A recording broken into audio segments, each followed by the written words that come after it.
Friends welcome back.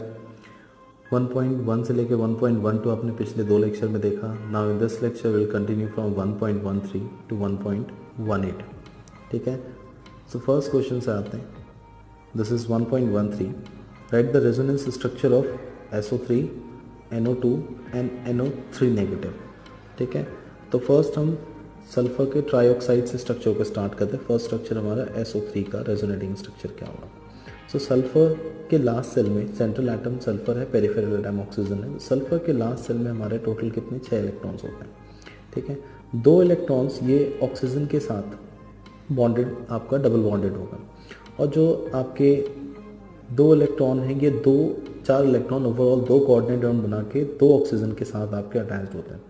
सो इसका मतलब इस सल्फर ट्राईऑक्साइड में 2 आपके कोऑर्डिनेट बॉन्ड हैं। ठीक है, और 2 यहाँ पे कोवेलेंट बॉन्ड ऑक्सीजन एटम के साथ है with 2 loan pair of electrons.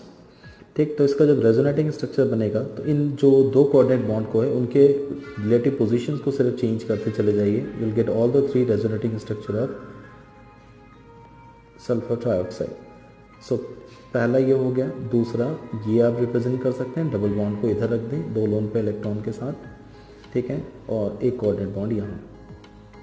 ठीक है, तीसरा रेजोनेटिंग स्ट्रक्चर हमारा आपका सिंपल। ठीक, डबल बॉन्ड को लेफ्ट हैंड साइड में 2 लोन पे इलेक्ट्रॉन के साथ, और ये 2 कोऑर्डिनेट बॉन्ड आपके ये रहे। ठीक है, so this is our sulphur resonating structure of sulphur trioxide. आपके ये 3 हो गए। अब बात करते हैं दूसरे मॉलिक्यूल की, सेकेंड, विच इज़ NO2। ठीक है, नाइट्रोजन का ऑक्साइड हमारा। अगर इसके रेजोनेटिंग स्ट्रक्चर को हम ड्रॉ करें तो इट्स बेसिकली एन एक्सेप्शन, हम कह सकते हैं। ऑक्टेट रूल का ये एक्सेप्शन भी है। It's N odd electron molecule. Nitrogen के लास्ट सेल में टोटल हमारे 5 इलेक्ट्रॉन होते हैं। 5 में से 2 इलेक्ट्रॉन ये ऑक्सीजन के साथ बॉन्डेड होगा। 2 इलेक्ट्रॉन हमारा ये कोऑर्डिनेट बॉन्ड के थ्रू, ठीक है, कोऑर्डिनेट बॉन्ड के थ्रू ये हमारा आपका दूसरे ऑक्सीजन एटम के थ्रू बॉन्डेड होगा, और एक सिंगल इलेक्ट्रॉन हमारा यहाँ पे मिल जाएगा। So it's basically an odd electron molecule. ठीक है, तो यहाँ पे हमारा नेक्स्ट इसका रेजोनेटिंग स्ट्रक्चर जो बनेगा वो ऐसा बनेगा। ये आप कोऑर्डिनेट बॉन्ड को एक बार इधर दिखा दें with 3 loan pair of electrons, और यहाँ पे 2 लोन पेयर ऑफ इलेक्ट्रॉन्स होंगे। तो इसके पास 3 लोन पे इलेक्ट्रॉन हो गए इधर, और यहाँ 2 लोन पे इलेक्ट्रॉन ये हो गए, और एक इलेक्ट्रॉन यहाँ पे हमारा हो गया। ठीक है, so this is actually an odd electron molecule, और you can say the exception of octet rule. ये हमारा ऑक्टेट रूल का एक्सेप्शन भी हो गया। तीसरे इलेक्ट्रॉन की, अगर तीसरे मॉलिक्यूल की बात करें, so it's nitrate ion. This is NO3 negative.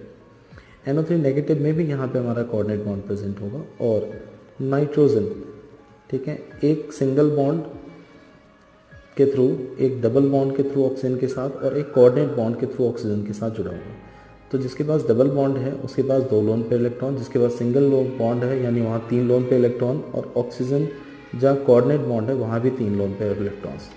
Negative charge यहाँ पे आएगी क्योंकि इसके लास्ट सेल में 7 इलेक्ट्रॉन्स हैं। ठीक है, 1 2 3 4 5 6, और ये 7th इलेक्ट्रॉन बॉन्डेड है, तो ये नेगेटिव चार्ज यहाँ आएगी। इनके रिलेटिव पोजीशंस को आप जस्ट चेंज कर दें, आपको इसके रेजोनेटिंग स्ट्रक्चर्स दिख जाएँ। जैसे एक कोऑर्डिनेट बॉन्ड मैंने ऊपर ड्रॉ कर दिया, 3 लोन पे इलेक्ट्रॉन इधर हो गए, डबल बॉन्ड इधर ड्रॉ कर दिया, डबल बॉन्ड यही रहने थे फर्स्ट केस में। ठीक है, यहाँ सिंगल बॉन्ड हम लेते हैं अभी। ठीक है, और ये हमारा आपका, मैंने सिर्फ कोऑर्डिनेट बॉन्ड और जो सिंगल बॉन्ड था उसके रिलेटिव पोजीशन को चेंज किया।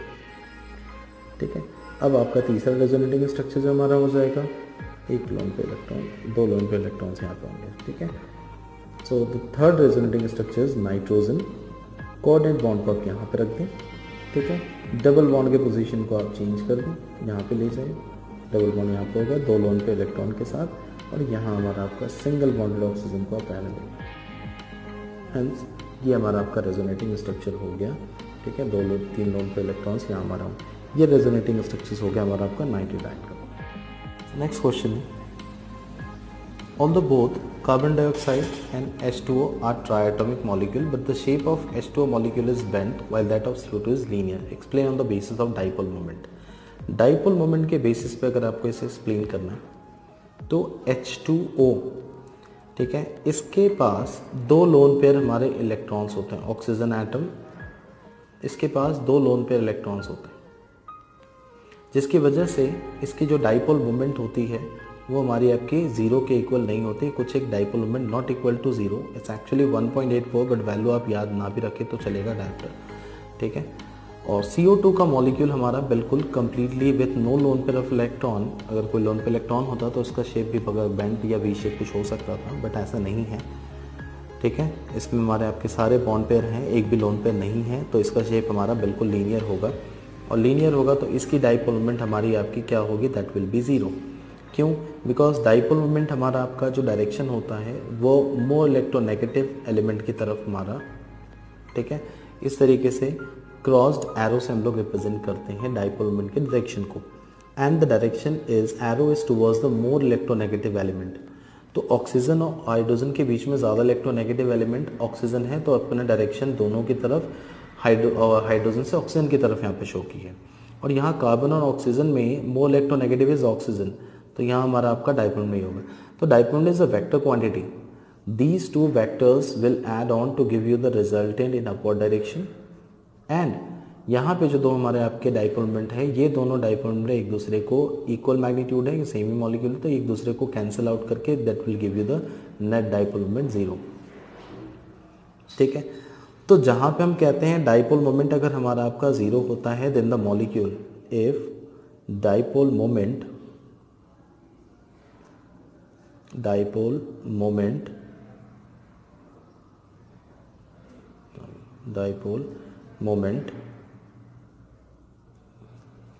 mu is equal to 0, then the molecule is linear,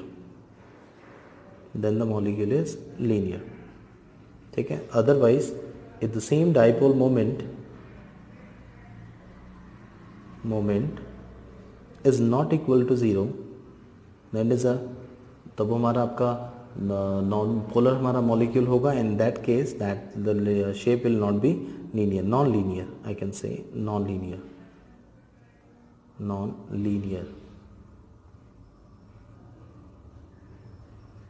sorry LIN, linear, okay. So the molecule का शेप हमारा आपका नॉन लीनियर होगा, और वो हमारे यहाँ पे इस केस में H2O के लिए हमारा बेंट है, दैट्स इट। तो डाइपोल मोमेंट के कॉन्सेप्ट में आप इसे सिंपल तरीके से बता सकते हैं कि अगर हमारा आपका डाइपोल मोमेंट जीरो है then the molecule shape is linear, otherwise if it is not zero then the molecule is non linear and may be the bent molecule. Next अगले क्वेश्चन में, what is the significance and application of dipole moment? It's very simple. Dipole moment की हमारे आपकी significance या application क्या है? तो dipole moment से कई चीज़ें पता चलती हैं। फर्स्ट, जैसे मैंने यहाँ पे डाइपोल मोमेंट से हमारा क्या क्या चीज़ें पता चल सकती है। तो first we can find the polarity of molecule।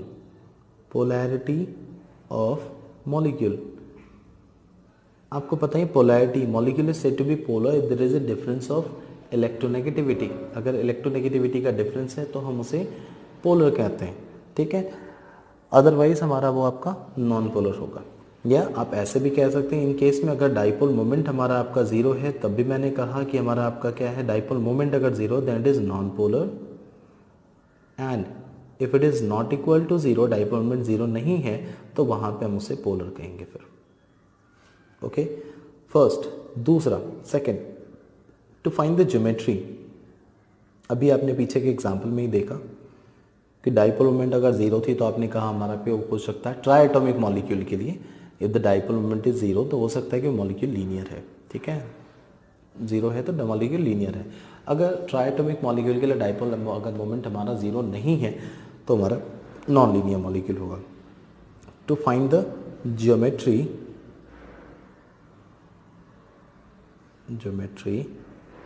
Of molecule. Molecule की आप ज्योमेट्री निकालने के लिए भी सके, जैसे आप कहते हैं, जैसे अगर मान लो हमारा आपका मुझे डाइपोल मोमेंट अगर जीरो दिख रहा है for triatomic, if dipole moment zero is for a try atomic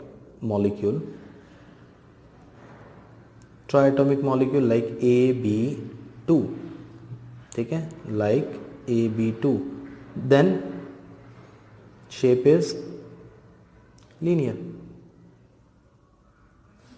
ठीक है। And if same dipole moment is not equal to zero, अगर वो जीरो के इक्वल नहीं है तो हम वहाँ पे कह सकते हैं not equals to zero for the same triatomic molecule, for तीन है ना, कोई भी दूसरे ट्राइएटॉमिक मॉलिक्यूल के लिए आप कह दो, ठीक है, like same AB2, this type of molecule, the shape is non linear, ठीक है. Like I can take an example of, मैं जैसे यहाँ पे एग्जांपल ले सकता हूँ डाइपोल मोमेंट 0 ट्राइएटॉमिक मॉलिक्यूल, इसका एग्जांपल अगर मैं ले लूँ डाइपोल मोमेंट 0, तो अभी आपने एक एग्जांपल देखा BeF2, ठीक है, CO2 का एग्जांपल देखा, हमारा CO2 का एग्जांपल है, बेरिलियम फ्लोराइड भी हमारा एग्जांपल हो सकता है, कार्बन डाइसल्फाइड भी इसका एग्जांपल हो सकता है. These all are the molecules which is a triatomic, but इनका डाइपोल मोमेंट हमारा पोलर भी है, ठीक है, पोलाइड मतलब इलेक्ट्रोनेगेटिविटी का डिफरेंस भी है, पोलर नहीं कहूँ मैं, तो और डाइपोल मोमेंट फिर भी हमारा आपका 0 है, तो बिकॉज क्योंकि हमारा आपका दोनों डाइपोल मोमेंट इसके क्या मतलब कैंसिल आउट हो जाते हैं ऑपोजिट डायरेक्शन में, तो इसलिए मॉलिक्यूल में नहीं है. अब नॉन, अगर मैं इसकी बात करूं, पहले की तो बात हुई, दूसरे की बात करूं triatomic molecule which is non linear, तो अभी आपने एग्जांपल देखा, इसका भी एग्जांपल देखा, किसका, वाटर का, H2S H2O का, H2S का, ये सब हमारे नॉन लीनियर मॉलिक्यूल हैं, जबकि ट्राइएटॉमिक ही हैं. ओके, तो इस तरीके के मॉलिक्यूल का हमारा आपका जो है ना ये 0 हो जाएगा, ठीक है. सो अब नॉन लीनियर केस, ये तो हो गया हमारा आपका सेकंड. तीसरा अगर हम कहें, थर्ड,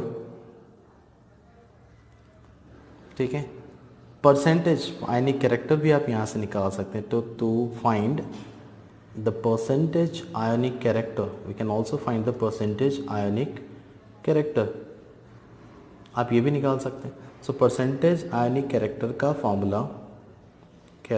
फॉर्मूला क्या होगा? So it's experimental value, you need to have experimental value of dipole moment divided by the theoretical value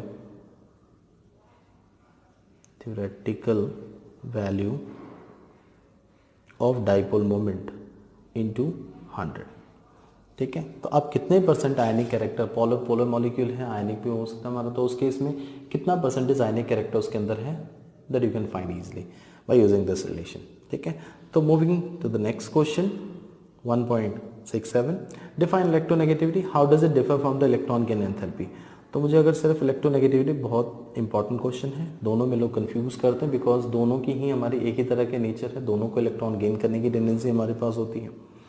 तो अगर हम पहले इलेक्ट्रोनेगेटिविटी को डिफाइन करें, इलेक्ट्रोनेगेटिविटी, सो दिस इज, आप इसे क्या कह सकते हैं, it's ability, it's basically the ability of an atom in a molecule to attract the bonded pair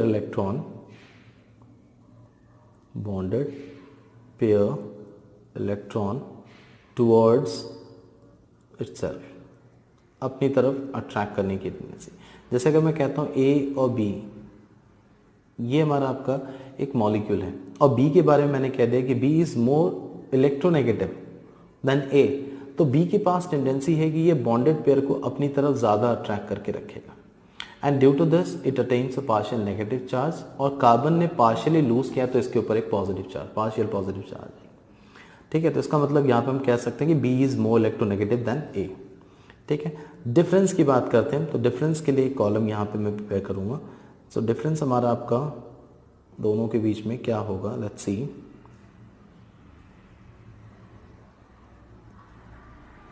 First I'll take electron gain enthalpy, EGE, electron affinity भी कहते हैं, can say this is electron affinity and this is electronegativity.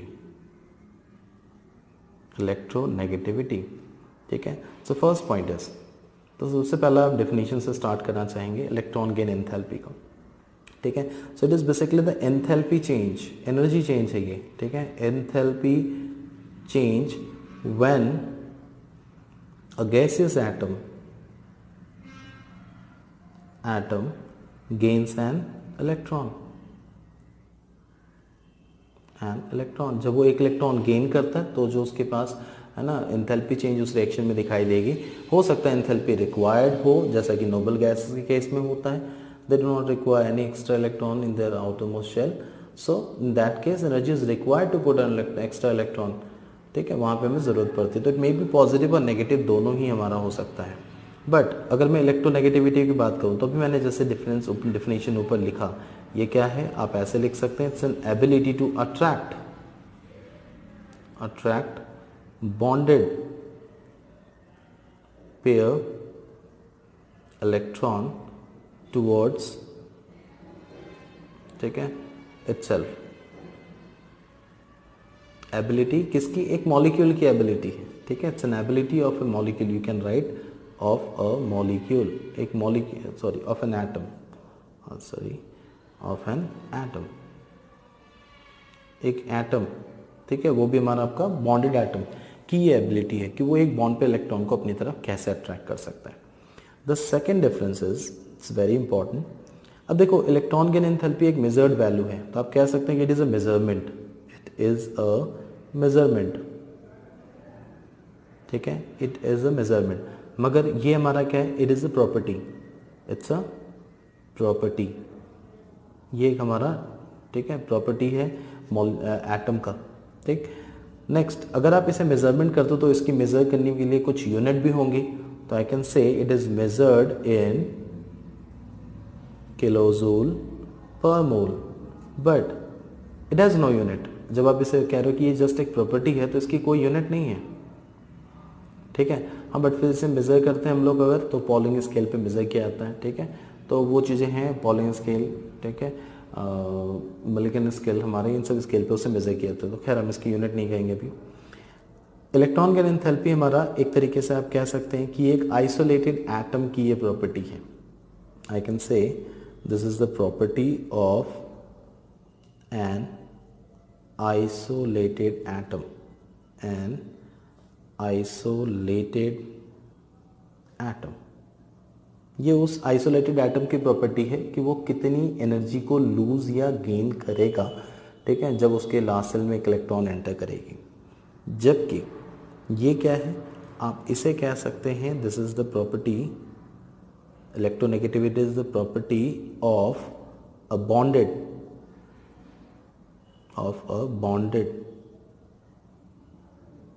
Atom in a molecule, एक molecule में bonded atom की ये property है, ठीक है। So that is called electronegativity.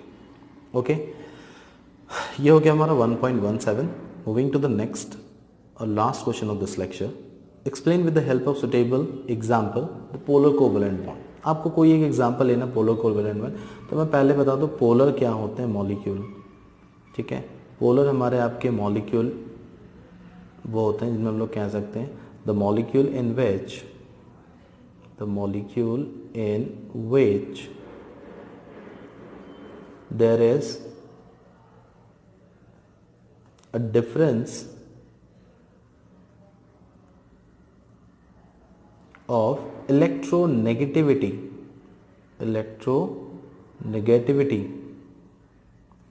there is a difference of electronegativity between the atoms,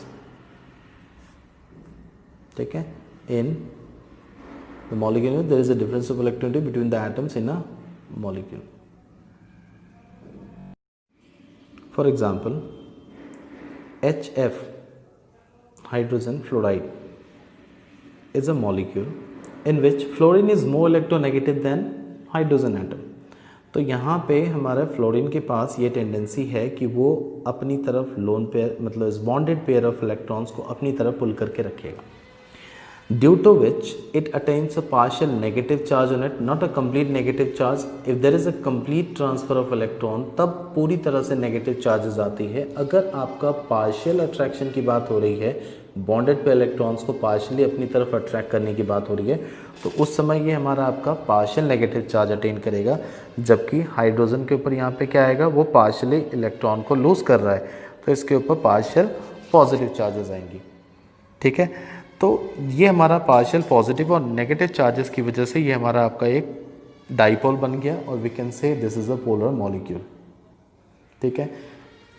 इसी चीज़ को आप सब सेंटेंस में आप इसे बना के लिख सकते हैं कि in this molecule hydrogen is more electronegative, I just right, है ना, लिख लेते हैं इसे, in this fluorine is, sorry hydrogen fluorine is more electronegative than hydrogen atom, hence it can attract bonded electron towards itself, due to which